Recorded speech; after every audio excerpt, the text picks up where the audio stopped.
For crying out loud, we're still stuck in this damn hospital. Luckily, or hopefully I should say, we'll be nearing the end of this. Hello guys, I'm TJ and welcome to the 6th episode of our full playthrough of Daymare 1998. Man, we've been here since episode 3, the beginning of episode 3, and we've done a lot of tasks that Sam is forced to conduct on behalf of Dr. Atherton, who is stuck somewhere, who's guarded himself in that locked door right there, as you can see right there. We gotta find another ID. I don't know about an ID tag, but we gotta find the missing operative somewhere in the old maternity ward, which we're at right now. And one thing I've noticed about Samuel in the past episode is that his neurological disorder, which caused him to see hallucinations of random things, whether it's zombies or his dead wife or whatever the case may be. There's somebody here.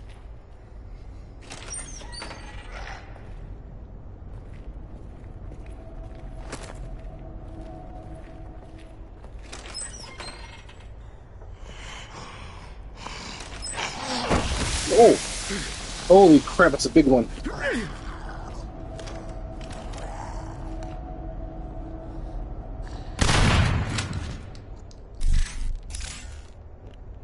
Still doing good on health. Okay.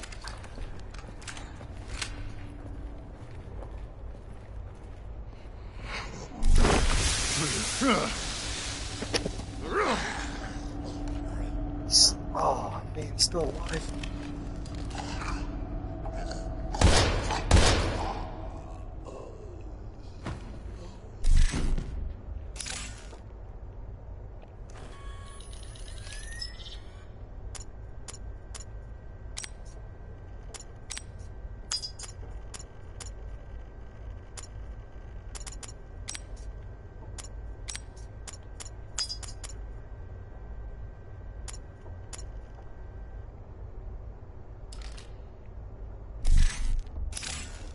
Okay. Well, let's see. Let's keep on going.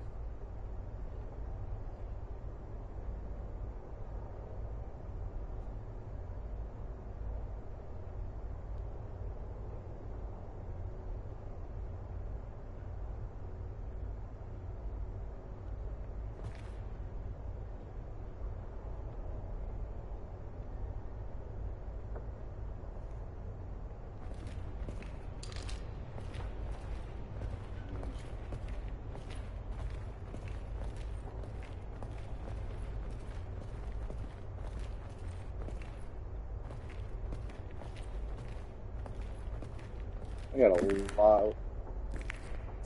a lot of games that have been announced the past few days.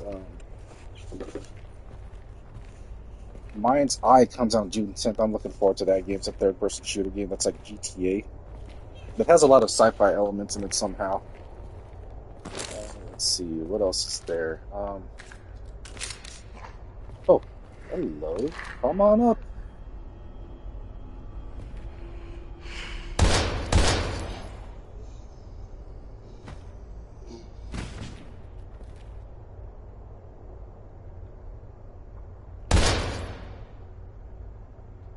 Just want to make sure you stay dead.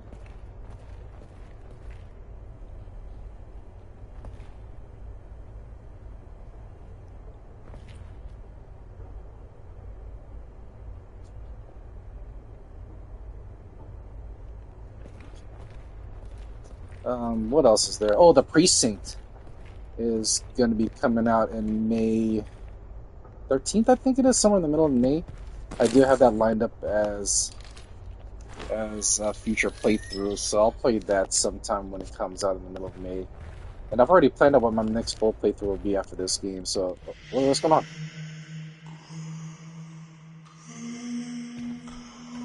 Oh, this is creepy.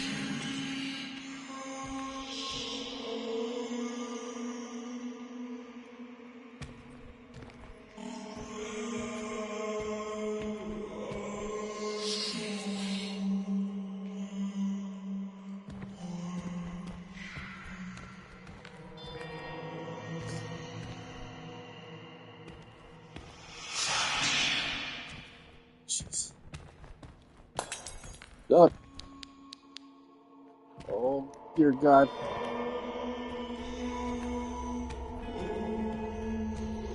I don't like the scene that's going on right now.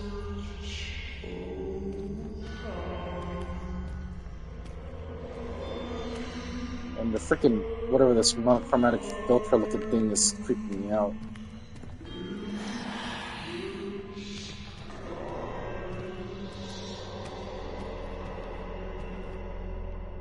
Just a hallucination. Yeah, what is that?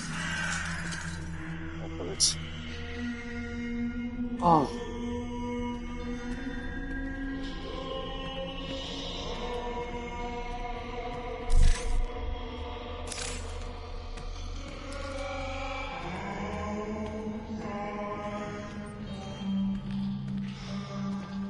There's something. This is the place where I was born. Where it all started.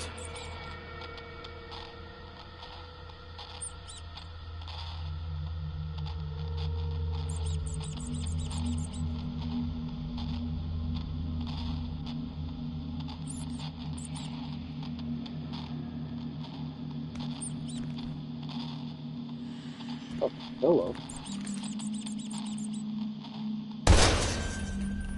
Gotcha.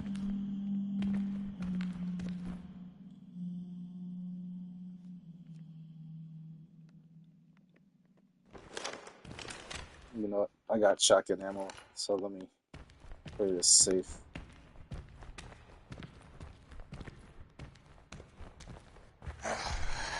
Ah, yeah, yeah.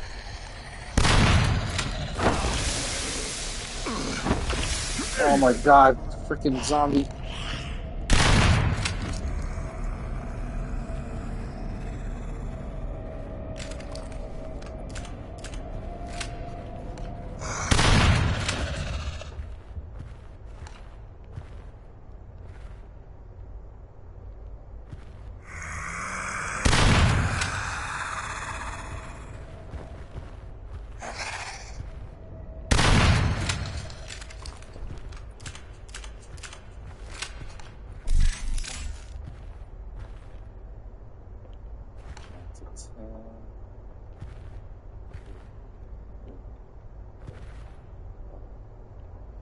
Ten. Okay, let me drink up this right here.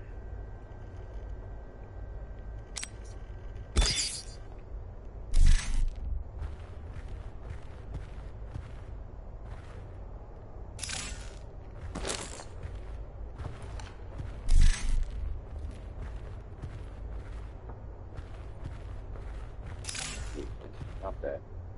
I'll take that.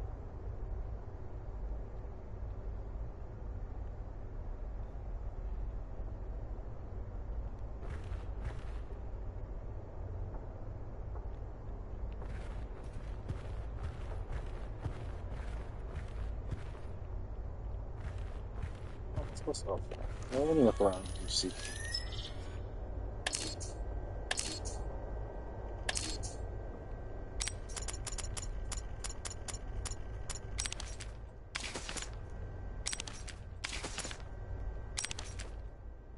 I don't think I've used that one yet.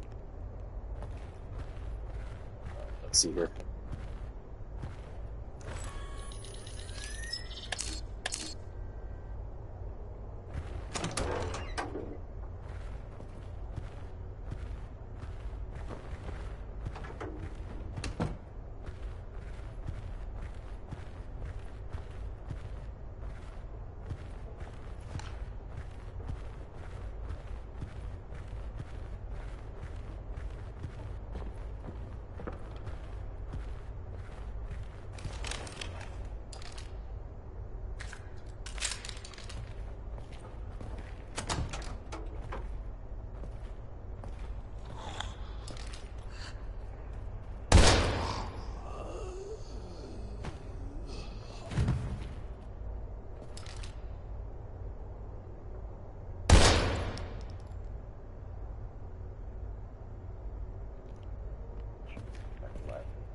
Okay, good.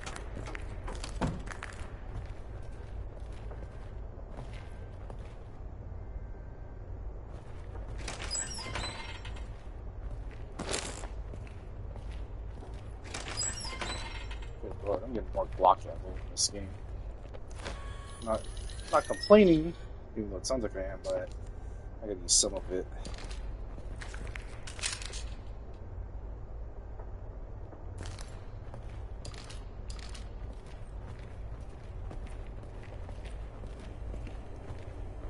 Of course.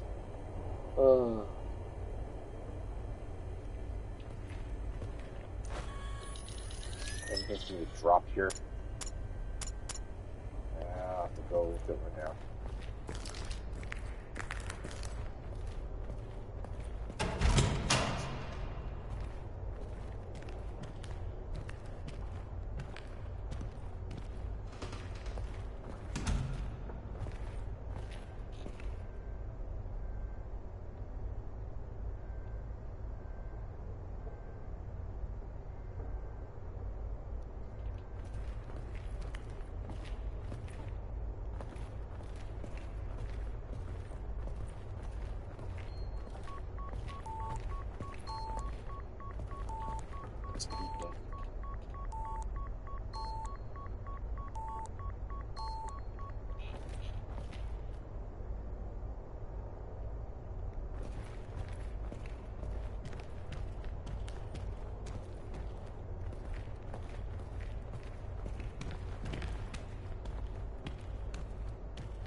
Nope.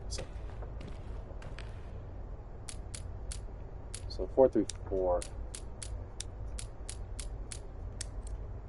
Beautiful. The last locker, I believe.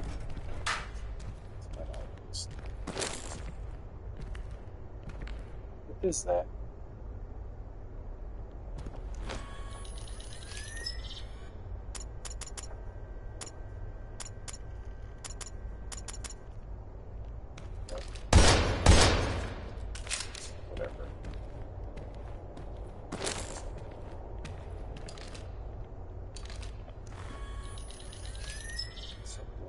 Ah, I use some of that. Oh my lord!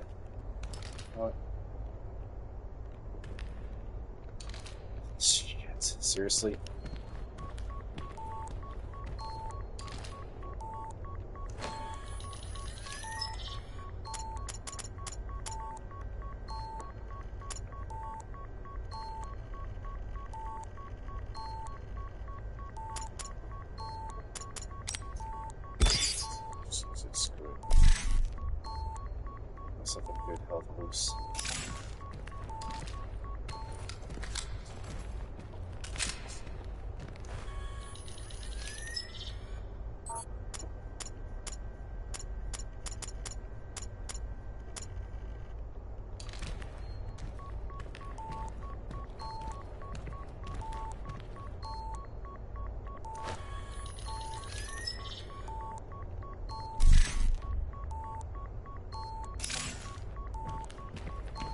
Let me see if I can get that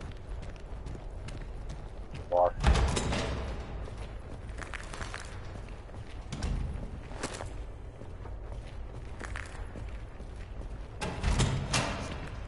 I still have quite a bit of health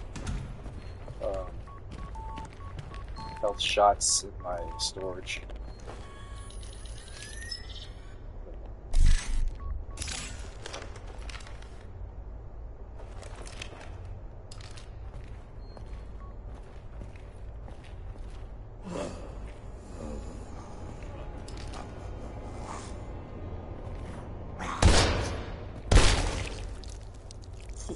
Headshot.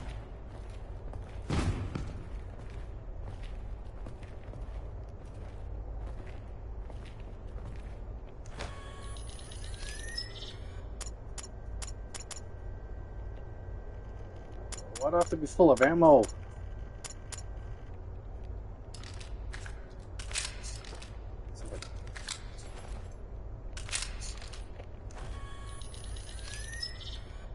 There we go.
see.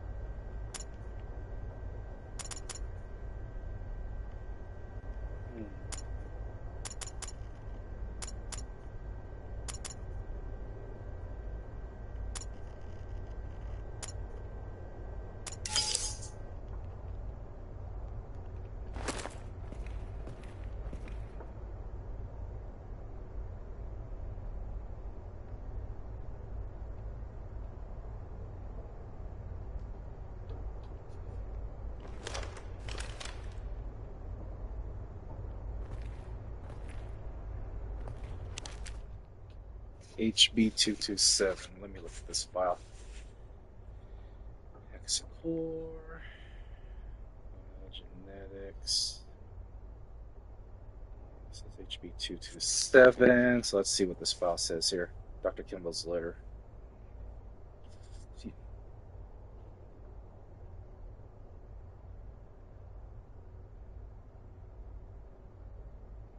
There it is. Dr. Kimball's letter. HB-227.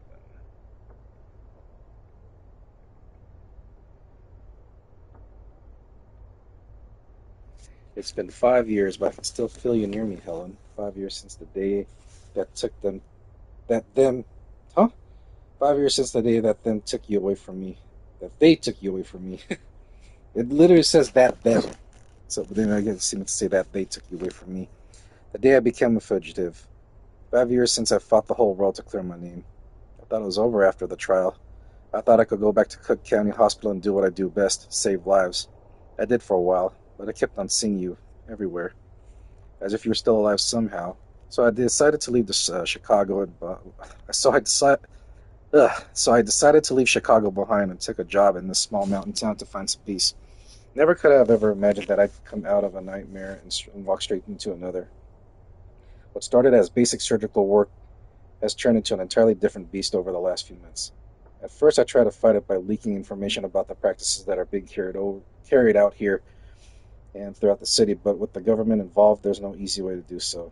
If it were merely my safety at risk, I wouldn't hesitate to contact that marshal who helped me in Chicago.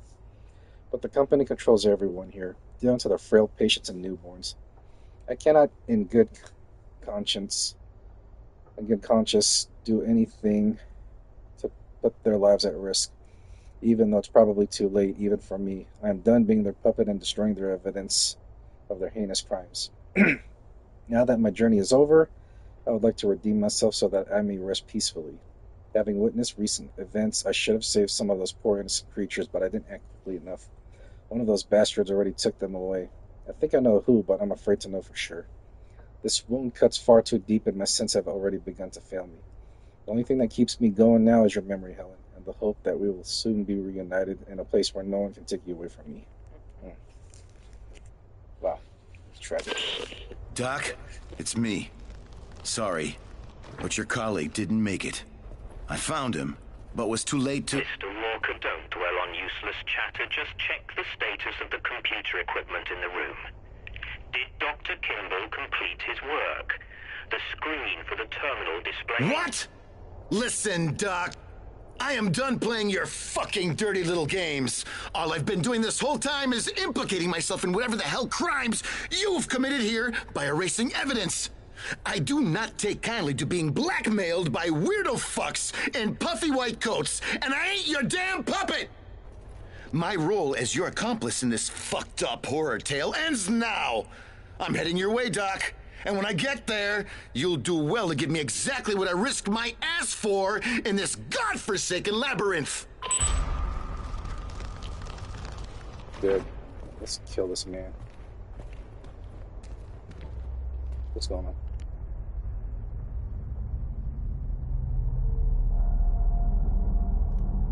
That's Sandman? I was looking at those monitors during his talk. Did he get out?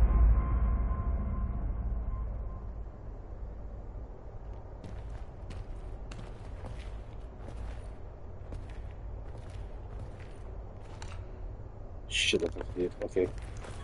Alright, let's go.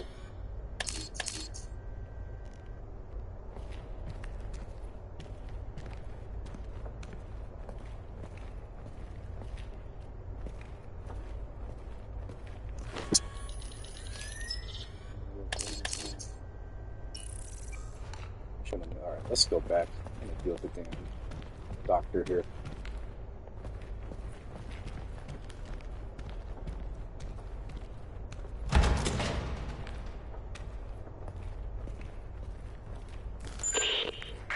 Don't come any closer. No! No! Doc? Dr. Atherton, what's wrong? Answer me! Fuck, fuck, fuck!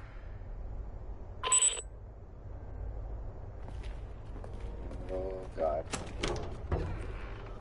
Sandman. Thank God for no hallucinations.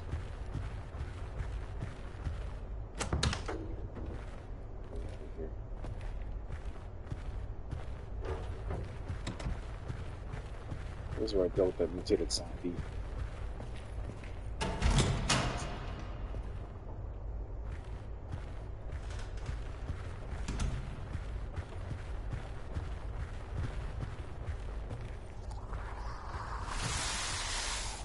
Is that a melted man? Oh no.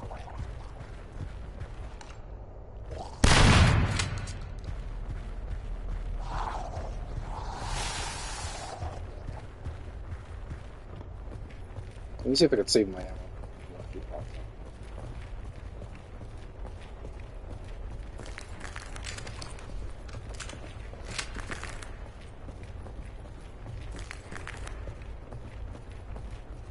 Let's just keep on going.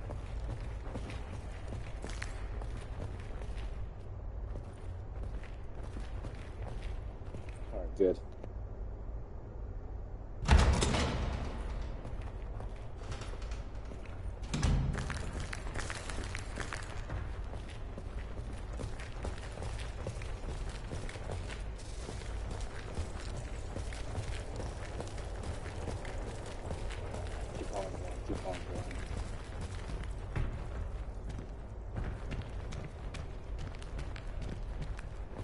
We're almost there. Finally get to meet Dr. Atherton. I'm the right way.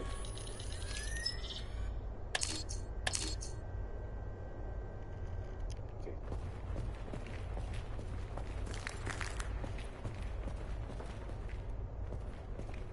I'm going the right way, right?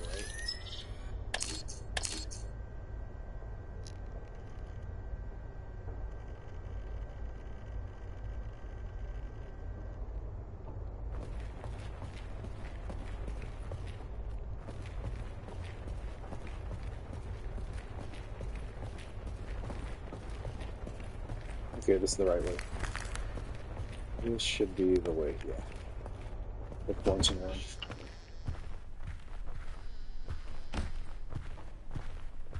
The door's open.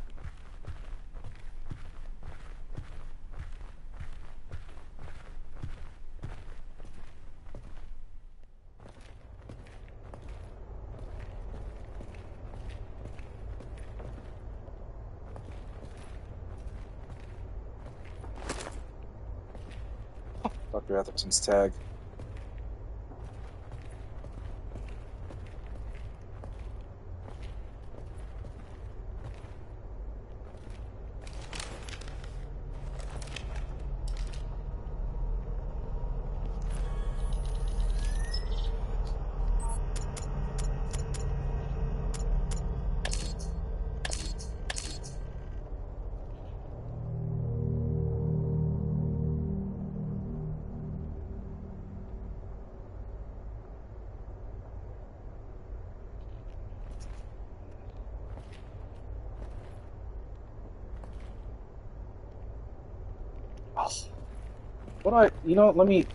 Let me go to the gardens because I need to put some shit away. Side, left, down south.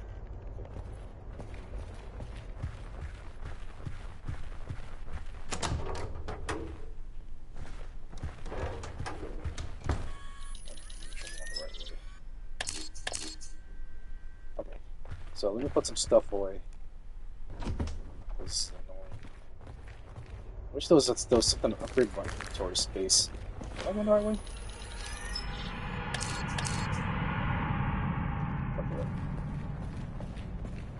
That's...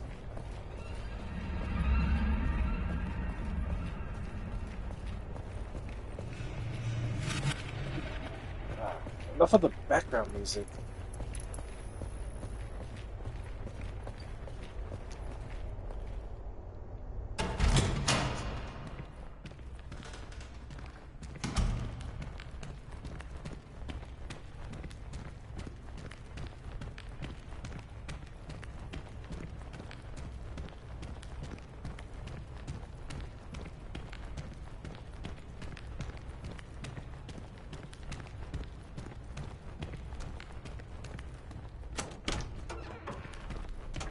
Let's see what Atherton's tag says if I'm able to give it up. Alright, let me put some stuff away. Correct.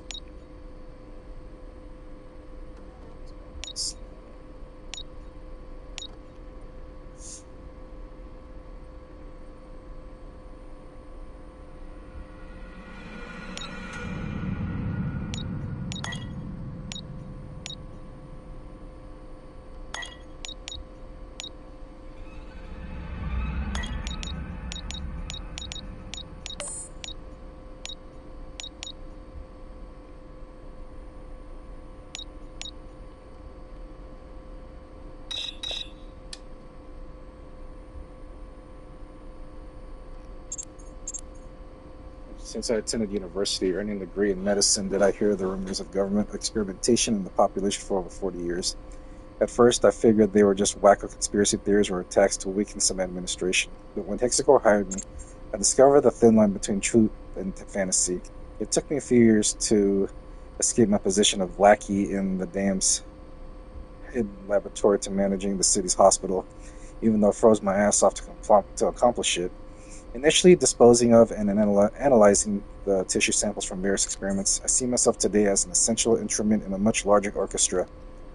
Being responsible for the management of Hexacore's secret operatives while overseeing all hospital activities is no easy task, especially when you consider the charade I must endure on a daily basis.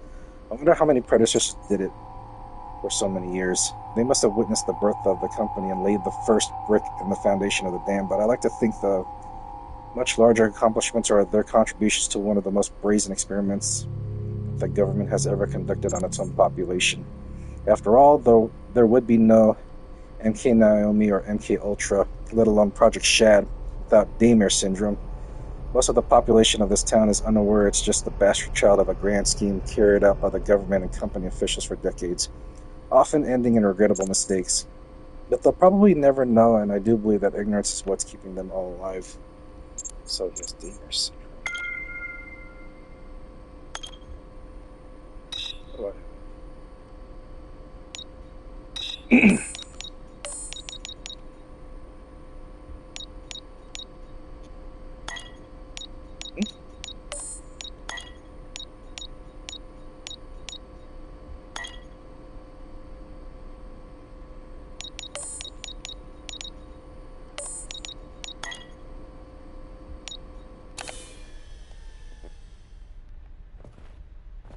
Let me see if I can combine any of these.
Sure, health.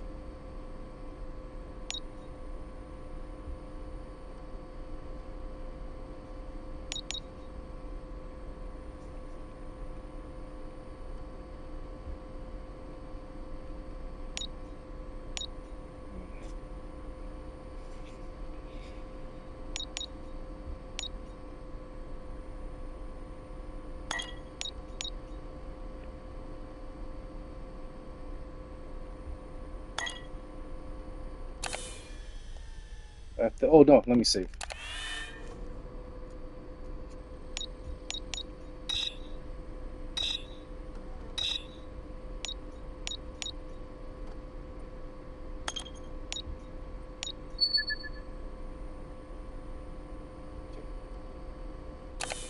Alright, let's go back and collect all that crap.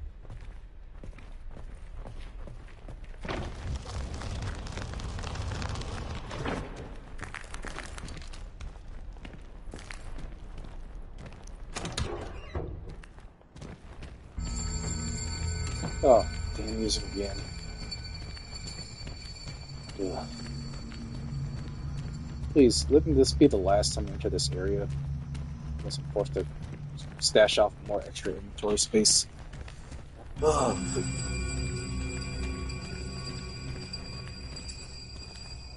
Let's go back, collect the stuff. The name of Dr. Atherton was at.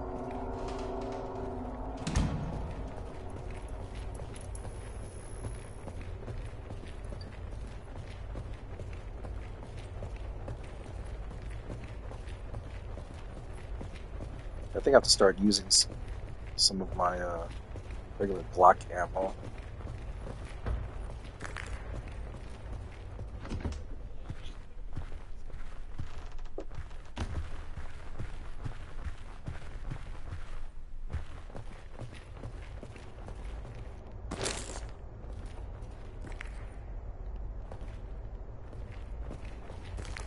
It's an objective marker.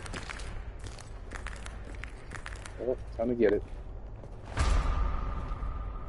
Morgue. Thank God. Alright. Let's go to the morgue.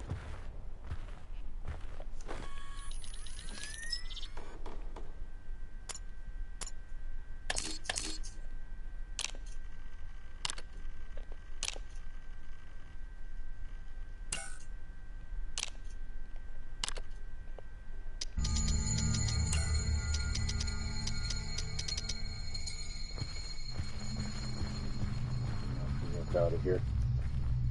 Now I can go down.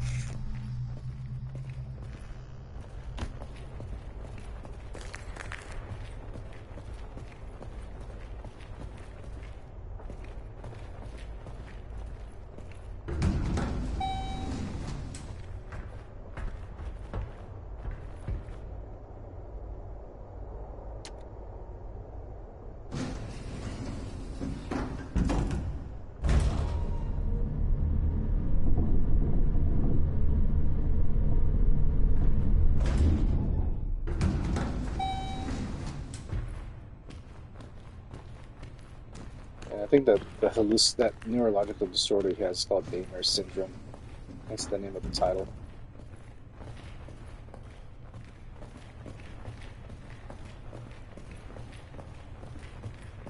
Am I actually getting here? Oh, hold on. I gotta keep going.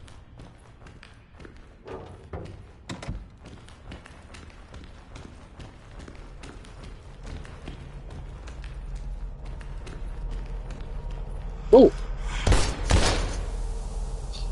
Oh no. It's gonna be hallucinating.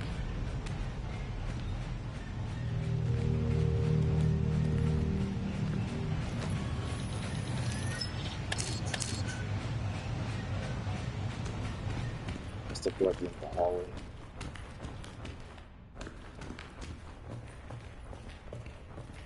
I remember I blew up that room.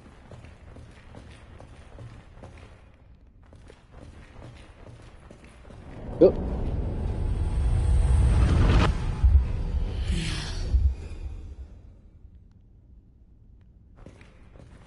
That's a trip.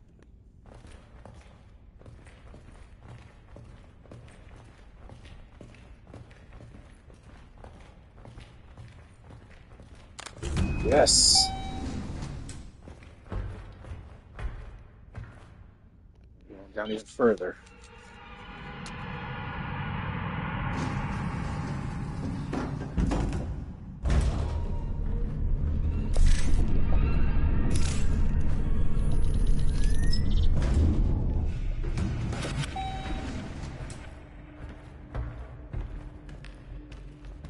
It's new territory.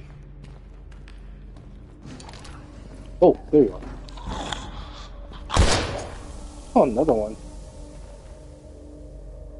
Oh, there's a safe checkpoint.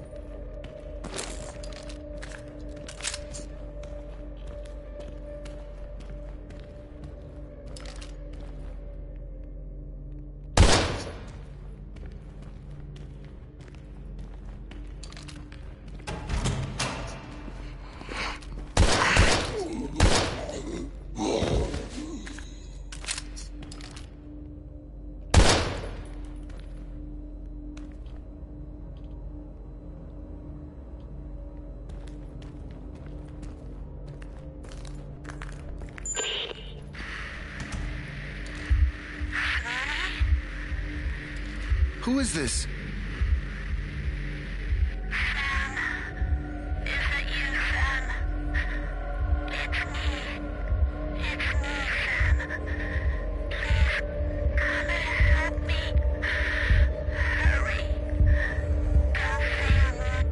His wife came.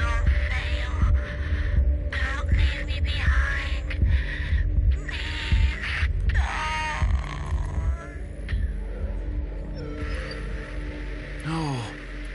This can't be happening. Not again.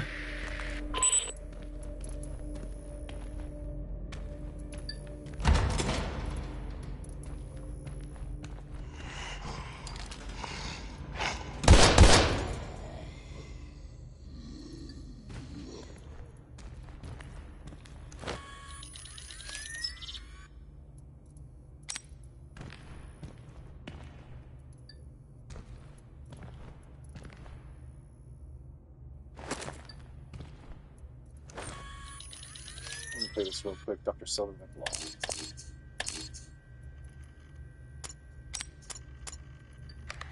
14th August, 98. As all of my written requests have gone unanswered, I'm making an official complaint in the form of this voice memorandum to the Hexacorps supervisor in charge of the AI-8 quadrant. We are in desperate need of more staff. An appalling number of OBE are being diverted here, and we're expected to do autopsy and dispose of each one. Not to mention file the atrociously time-consuming paperwork. Since the guys at the dam are always in a rush, why don't they just handle the overflow themselves? After all, they're better equipped with a more spacious facility than we are. I sincerely hope to hear from you this time. Thanking you, Dr. Peter Silberman.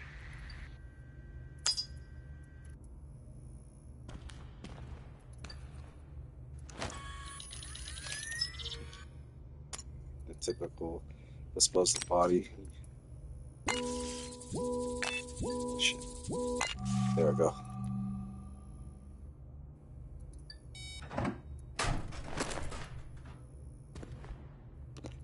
That's it, an energy bar? Useful. My lord. I got 2 energy bars. Oh, let's keep going.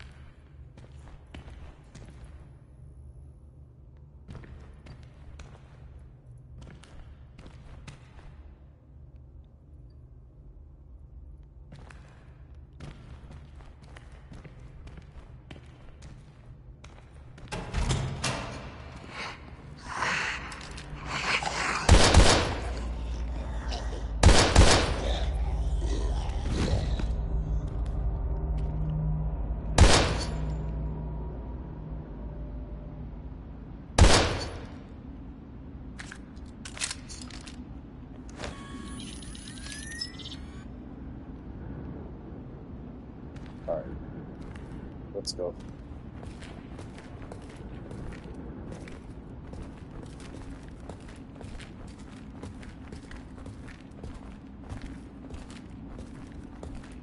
We out of this godforsaken hospital? Looks like we are. Yes. I hope.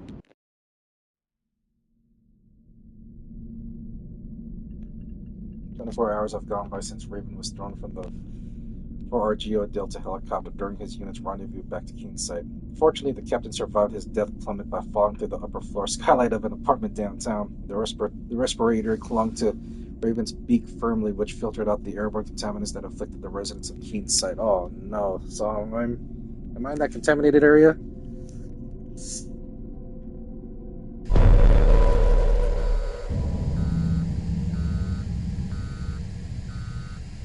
Weird, dude.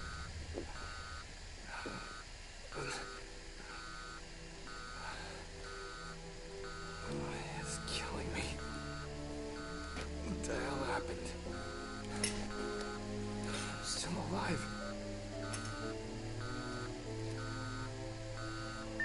HQ, this is Raven. Do you copy? Over.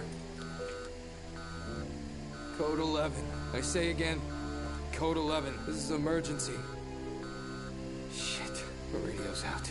With one disastrous move away from checkmate, Damn that lead. an unexpected hand reached out. A forgotten player would make their triumphant return to the game. I just hope the Major's still alive. We should find a way to contact him. He must be alive.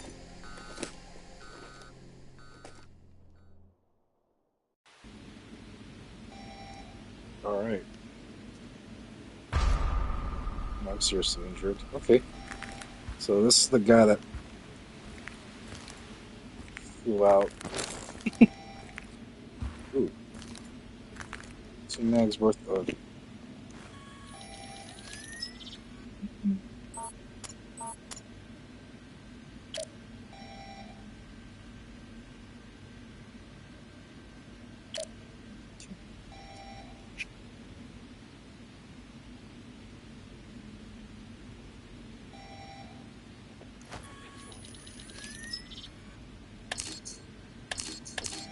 I'm at 40 health, holy crap. Captain Raven, Crimson Skulls, Mexico Air Force. Oh, I don't know about that. Yeah, that. Okay. Oh, it's a light, right. A bright light, I should say.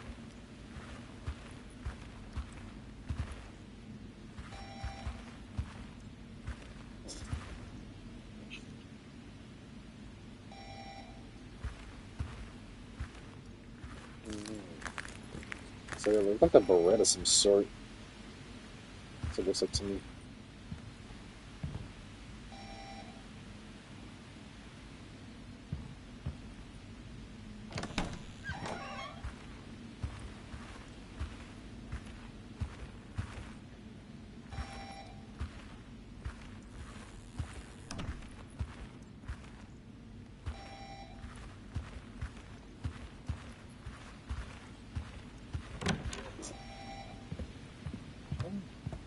Hello?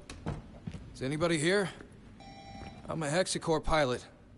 I was in a crash. Anybody? Hello? This guy's dead, so you can't talk to him any further.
Find the programmer's body?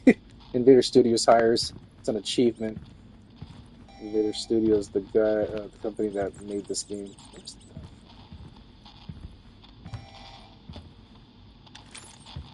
Hello.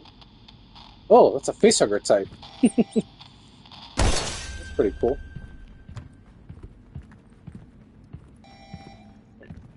Nice. Okay. I bet this is what their setup looks like to make this game.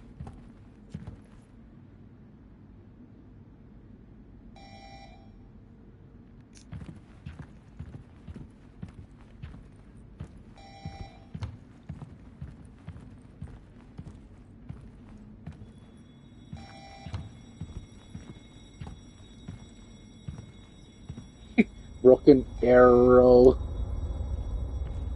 And what is this? Oh, that is.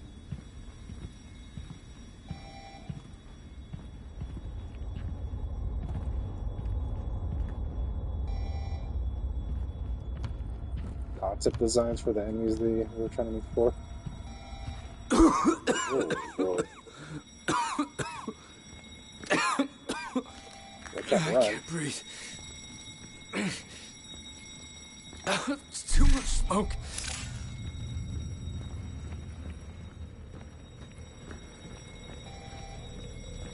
Jesus.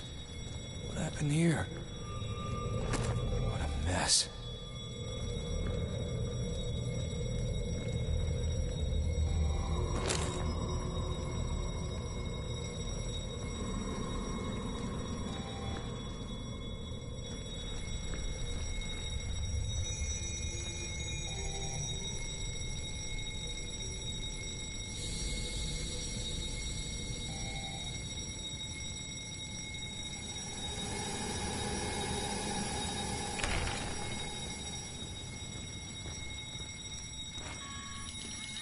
Looks like I play the follow-up still here. Yeah, back to that.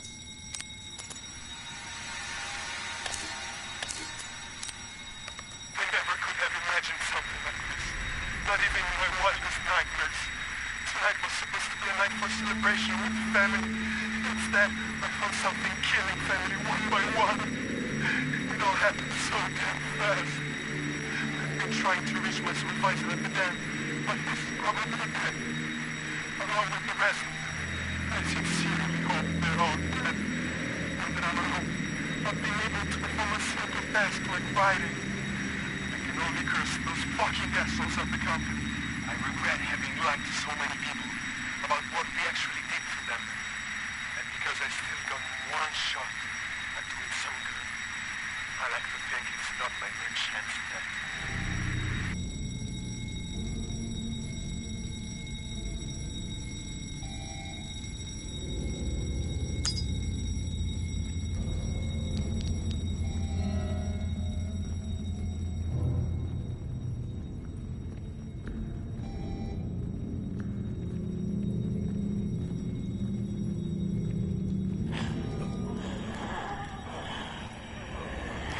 Holy crap.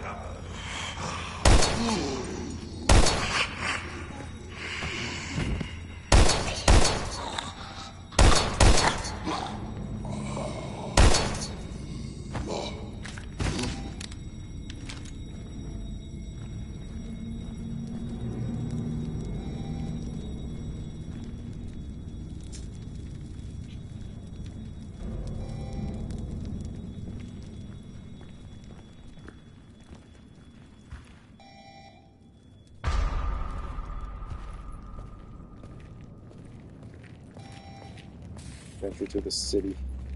Okay.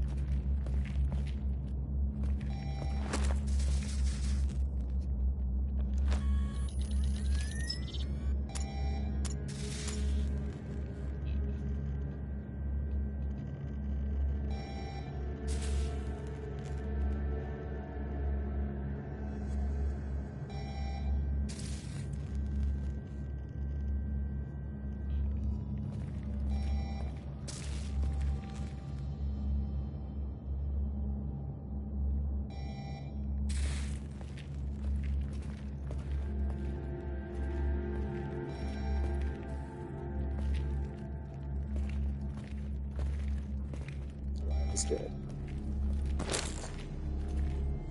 More ammo. A little stock for now. Hey.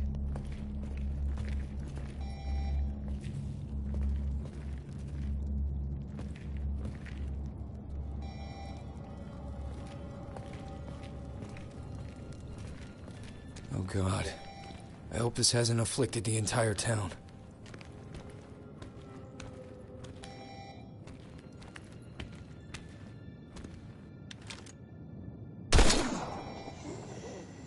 Oh, you're alive.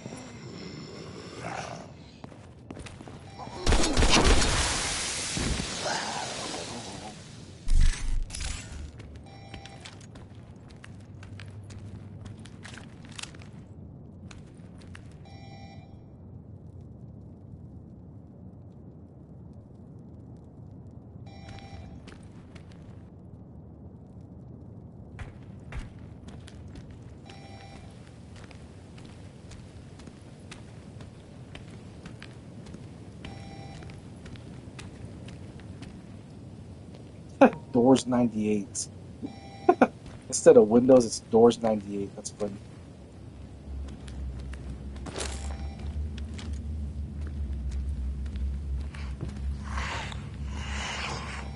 Oh, there's two of you? Good lord.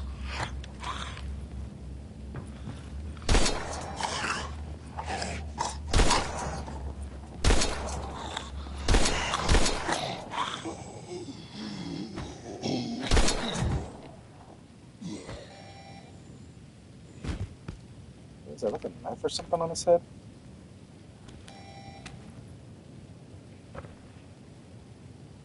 Make sure they get up off you good.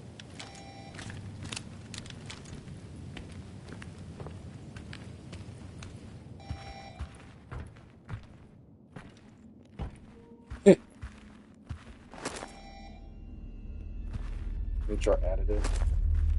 Form an ID card. You know what? Let me heal myself now. The additive should strengthen.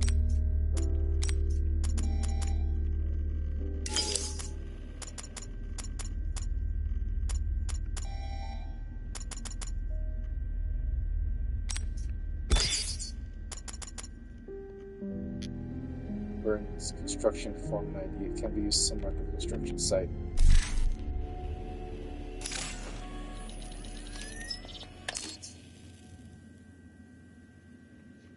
Yep. 10, 9, 8, 7, 6, 5, 4.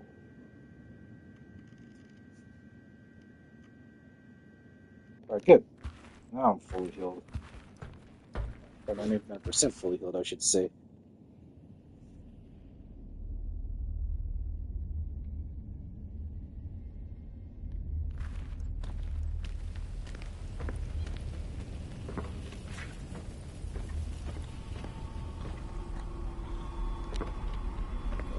Close first.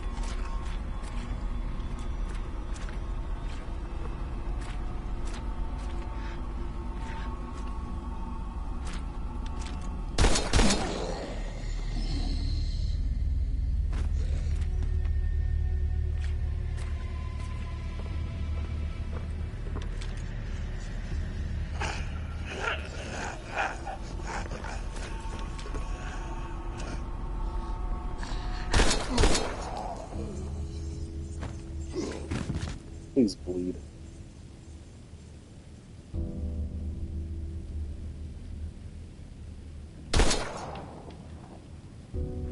You're bleeding. Okay, good.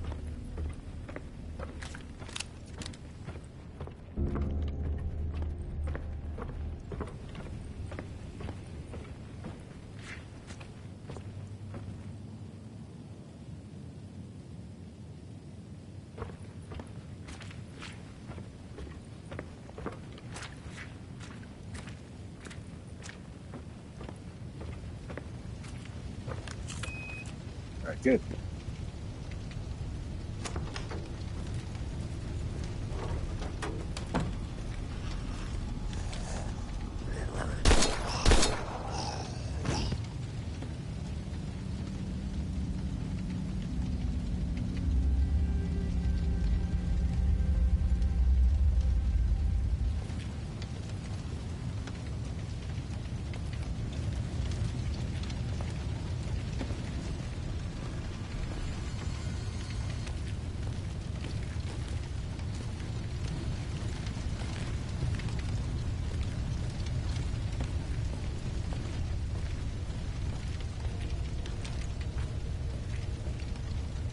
checkpoint. Hey.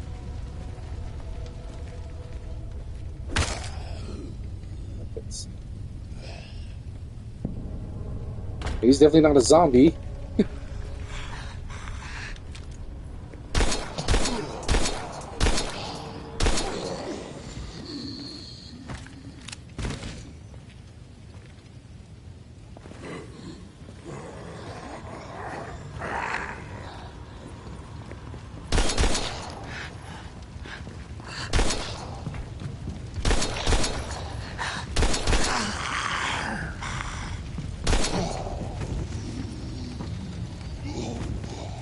You see the way her head was whipping out? That's some sort of glitchy animation. That was kind of funny and freaky at the same time.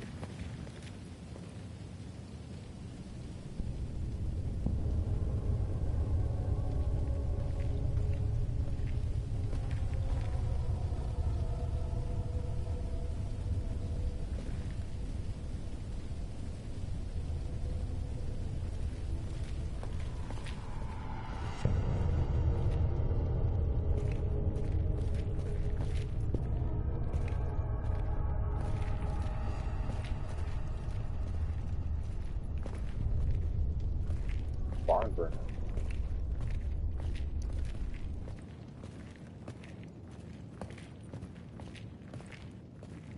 Welcome to the real world.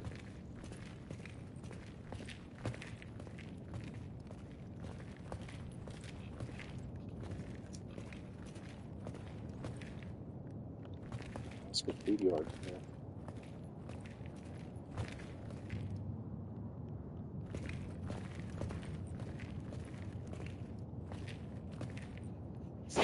Sites. A satirical underground newspaper spread through the suburbs of Keensight. This issue is titled "Don't Trust the System. The System is Watching You."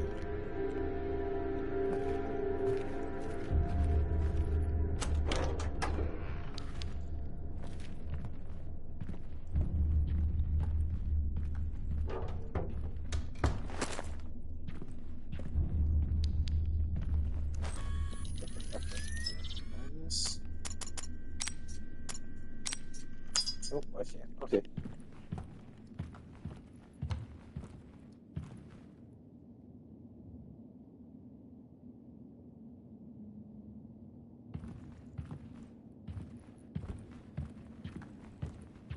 I used to love this place when I was off duty, especially on Fridays. Man, I could use a drink.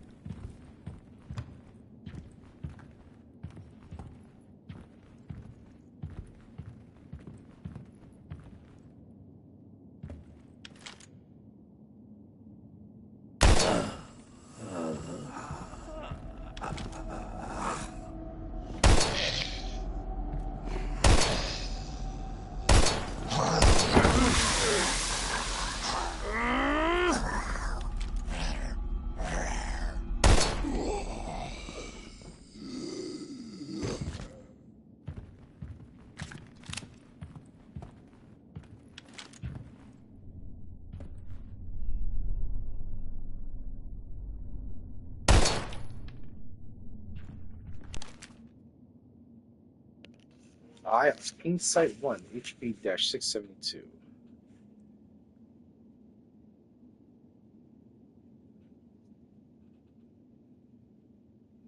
let's see, here it is.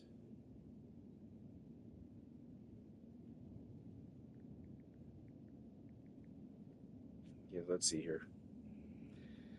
It will seem incredible, but you must know that the founder of our beloved Keensight was once a deserter, ready to oppose the orders of a northern government that wanted him an accomplice of an ignoble slaughter. It was January 1863 when, in the middle of the Civil War, Colonel Spencer Crackhorn moved in the Northwest states with orders to supply arms and explosives to the northern troops involved in the various battle theaters. But when it came to joining their fellow soldiers intent on unleashing the most brutal and violent act of this American Civil War, known as the Bear River Massacre in Franklin County, what would soon be recognized as the state of Idaho, he decided to abandon the battlefield, indignant and deeply marked by this act of cruelty on the part of his own government. Regardless of what could be the consequences of his choice, He deserted and repudiated the colors and the power of the North, entering with his most faithful comrades in the forests of the mountainous territory of Idaho. It was only after days of walking in the thick vegetation that Colonel Spencer Crackhorn and his men, determined to move away as much as possible from that civilization that had so much indignant and disappointed, emerged in an apparently unexplored and uncontaminated valley, completely immersed in a bed of red sequoias and spruces overlooking a winding river. When they went ashore and reached the only flat area near the waterway, they unexpectedly came across the signs of the passage of the historic Lewis and Clark expedition, which along its wanderings from the east to the west coast in 1805 must have been stopped for a few days in that beautiful place, enjoying the beauty and richness of the place. For the more curious of you, an engraving with the plaque on stone is still visible and can be visited in the funicular station that leads to the LNC touristic route in the east of the city. The article continues in part 2, so there's a second document of this, as I've seen on the list of the website. All right.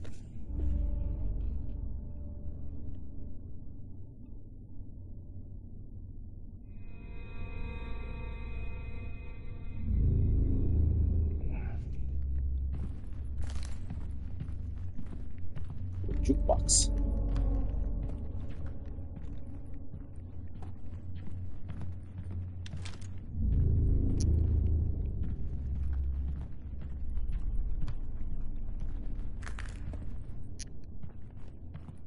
Killer Shark, the Craven family. Whoa!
A phone in the middle of an alleyway. How quaint.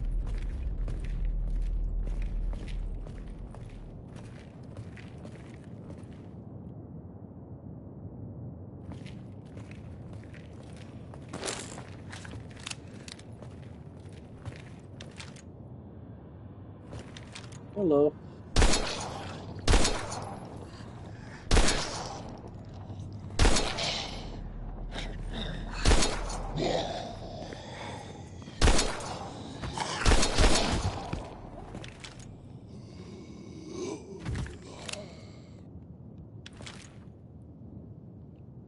Oh, really? Oh, hello, you're still alive.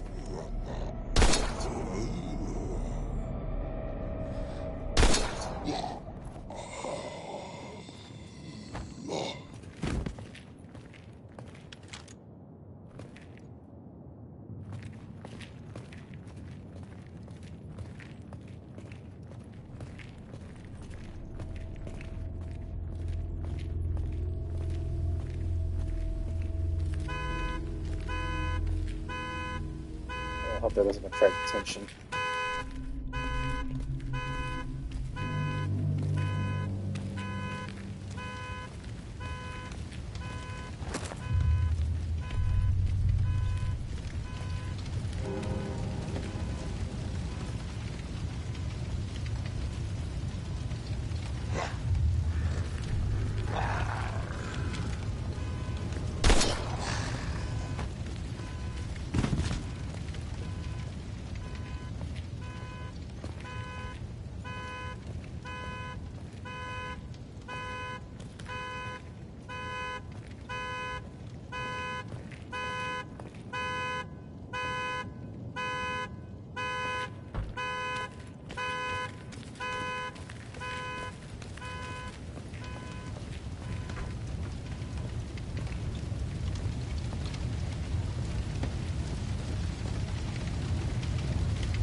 50 ammo? Like the Desert Eagle 50?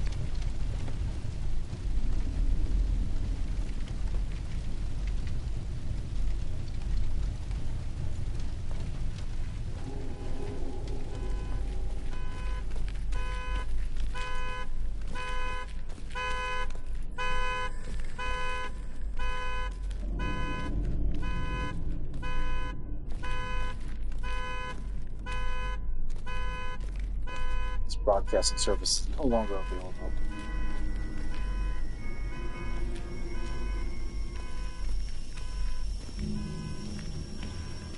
It took less than a day to turn this town into a nightmare. This place will never be the same.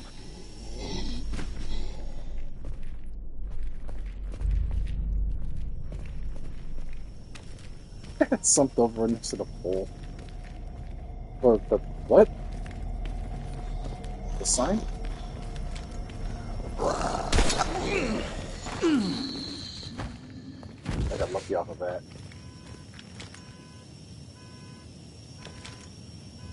Should stay dead. You're dead.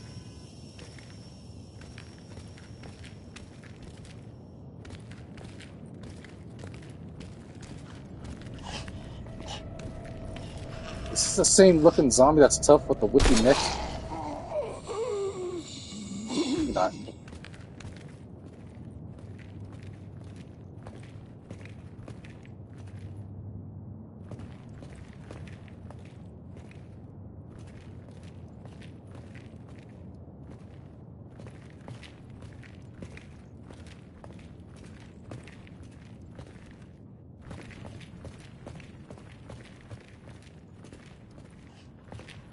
The apple tree.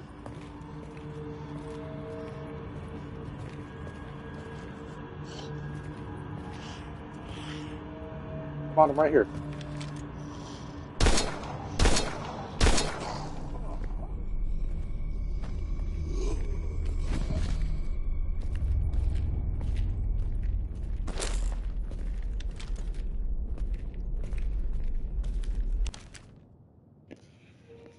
Operation update. High priority. Attention, Colonel Colliner N.R. Jessup. Colliner or Colonel? Is that a typo again? Anyways, Colonel, I hope this message finds you before it's too late. We've just received intel from the Department of Defense. The quarantine operation in I-8 could be more difficult than expected. What you may find yourself facing is not just a population afflicted by a mere contagion, but rather the result of a chemical attack on these U.S. According to our latest intel, the citizens of Keenset could turn out to be anything but unarmed, since the effects of the gas are capable of transforming them into lethal killing machines. Attached is all the experimental data we have on the subject. I hope you'll find it useful when you encounter the enemy. The subject's transformation by CSR-03 castor gas will result in 2 unique revolution. Castor is in fact designed for military use. Power cohesion, word physical. In the instance that a subject does not possess the adaptable genes necessary for mutation, the gas will cause rapid cellular deterioration, turning the subjects into biological abominations that constantly decay, often immobilizing their own collapsing bodies. Oh, so they'll die on their own. One thing you should note is that the Type 7 is unable to infect others because castor is a chemical weapon, not a viral one. In addition, each stage of infection results in death after 72 hours from 0 hour, the moment when the gas is inhaled, resulting in Stage 1, from 0 to 12 hours. Yes, mutation is complete after just a few minutes of being exposed to castor. In a mental state, once a human being inhales the gas, or an irreversible process of physical deterioration begins, which instantly leads to a state of extreme aggression. Physical state, partially unaffected humanoid life forms, but the acidic buildup in blood and tissue increases so much that hair loss and tissue damage occurs, like we've seen in the bigger mutated ones. Large black-purple veins appear and accentuate the most venous and arterial regions, while the skin loses its natural pigmentation and turns gray. Eyes become empty and milky. If a stage 2 transformation does not occur, the body will still undergo a painfully slow and irreversible deterioration of tissue, at least until the total collapse of the creature within 72 hours. Countermeasures. Being fundamentally human, the infected have all the weaknesses inherent into human beings, brain, heart, etc., even if they're now characterized by an extraordinary physics, resistance, and resilience to pain. These characteristics, combined with an unmatched speed and ferocity, make them especially dangerous in groups.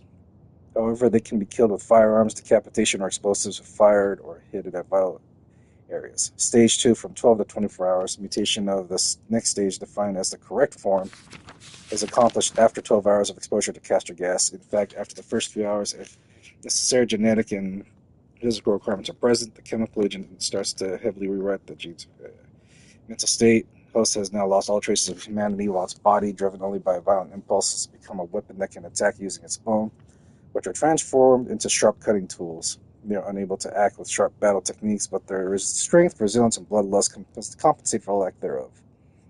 Physical state. In this stage, the creature becomes entirely acidic. The veins surface over the skin and explode off from the skin. This significantly alters the coloration, the infecting, and appearance of its tissues. For reasons unknown, there is an anomaly.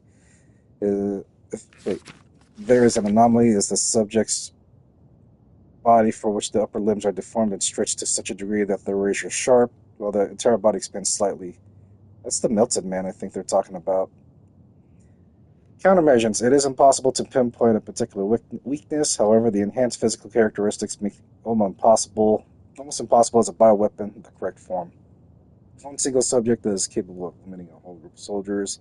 Only sure way to take down a stage 2 infectee is by firearms, decapitation, or explosive until it's rendered completely helpless. Wrong type 7, from 24 to 48 hours. This mutation occurs after 24 hours of exposure, and 12 hours after stage 2. In some cases, after the first 12 hours, the chemical agent causes further genetic anomalies in the correct form, which further increase the acidity to such the extent that it becomes harmful to the subject. Mental state, lacking all reasoning and instinct, fueled only by aggression, the subject becomes a weapon capable of expelling deadly acid via contact or spitting from the mouth. So it's the melted man, okay. Transferring the acid generated by the body causes the entire outer layer to...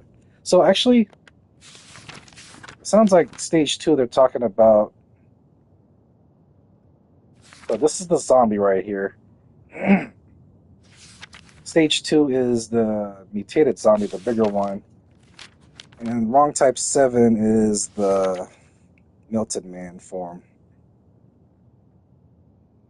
Physical state. That during the transformation, the acid generated by the body causes the entire layer to dissolve, which creates the skin overlaps with possibility of blisters filled with acid. Large areas of the muscular system are exposed, while a notable change of the upper limbs takes place. Hands and arms will elongate unnaturally or melt away completely, leaving bones exposed. In the stage, the subject's movements in the upper and lower quadrant will become restricted, or literally fused together with the rest of the body due to the melting of tissue, even if in some cases the subjects still fire acid from a distance. Countermeasures. The greater the transformation, the more difficult it becomes to dispose of. It's an unpredictable OBE, or operative biological experiment for short. In one instance, a wrong type 7 was dosed with water, causing its acidic body to become even more corrosive, which led to the complete destruction of the creature. So water. Irregular state, Tendarius.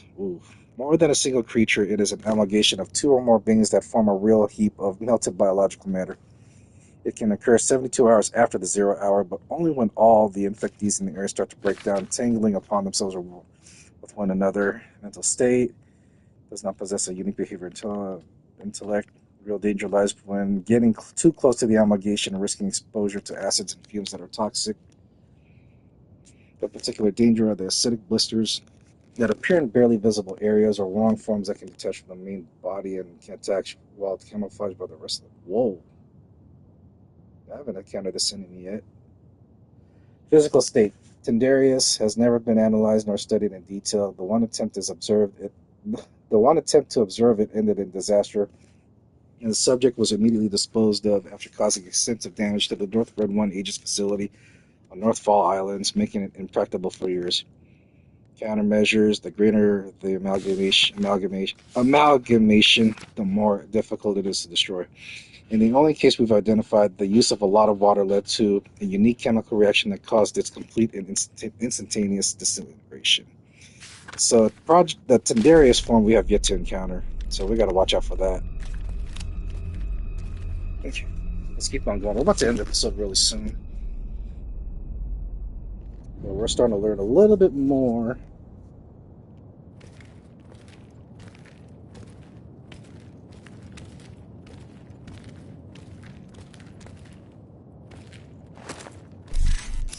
Another energy bar.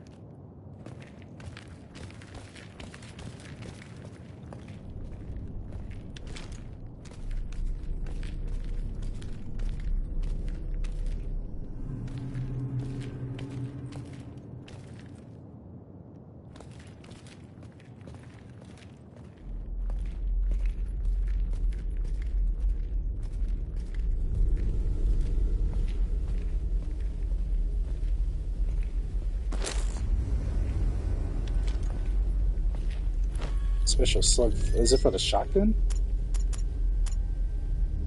It's okay.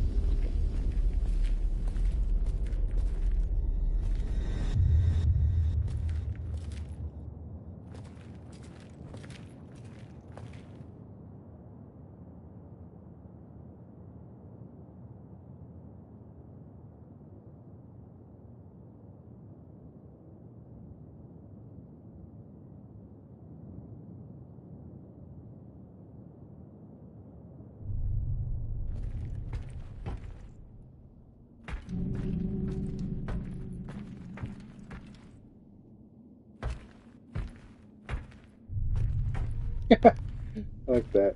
Some funny expression there. For a zombie, that is. It's the front page of the Kingsight Herald. Kingsight. The headline refers to a string of disappearances in the Vermilion Forest. It seems they weren't isolated cases, but rather vanishings that escalated over time. I wonder if they're kidnapping them. That's probably what it is.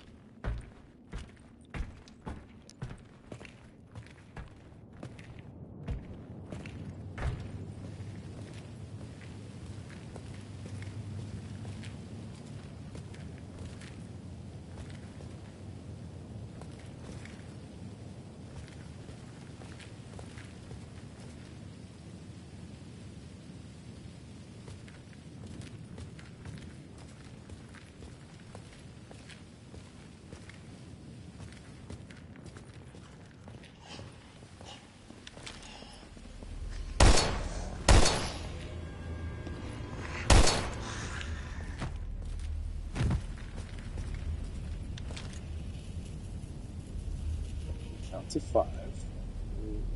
2, 3, 4, 5. You're not bleeding. I'll just double tap you.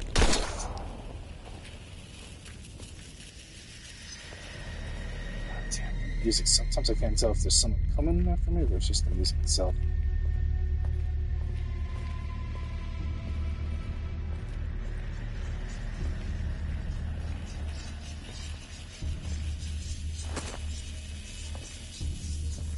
Audio supervisor.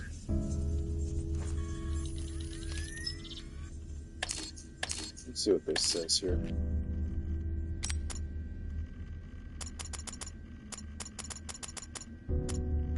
Voice memo. Supervisor of Quadrant CDG-58. I've organized a meeting with all the tenants at the garage tonight. I'm sure everyone will be there, despite all the hype surrounding the Apple Blossom Festival. My group of OBE is becoming more and more obedient, more disciplined. This new drug is really something else. Just a few more tests, then I can safely say my work here is done. Of course, it'll be tough to relinquish control of the area to just anybody. I will surely miss my docile little test pokers. But that's okay. A well-deserved promotion awaits me. Yeah, what promotion?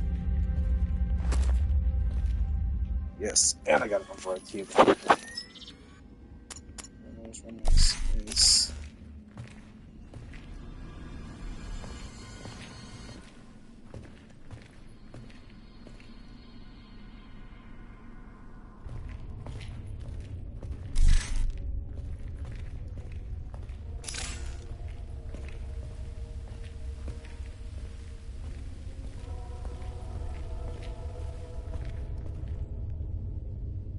there a checkpoint?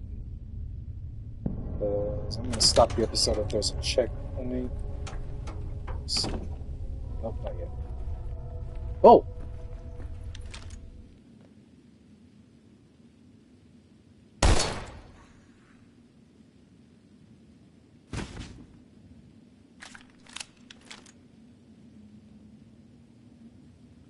One, two, three, four, five.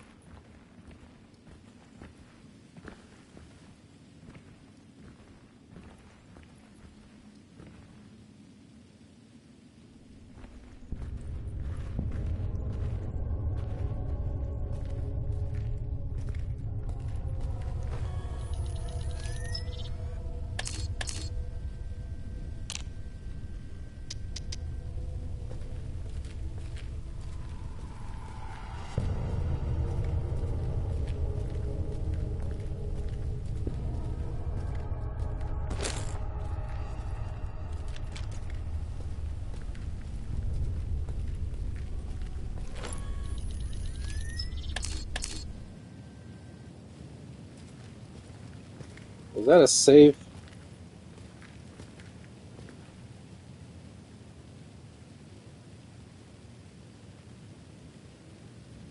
Yeah, I think that was a save. Hang on a second.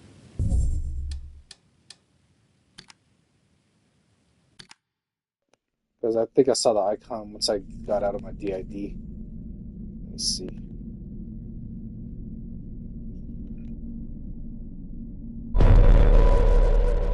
Oh, perfect. So it is a save. Okay, we'll stop over here.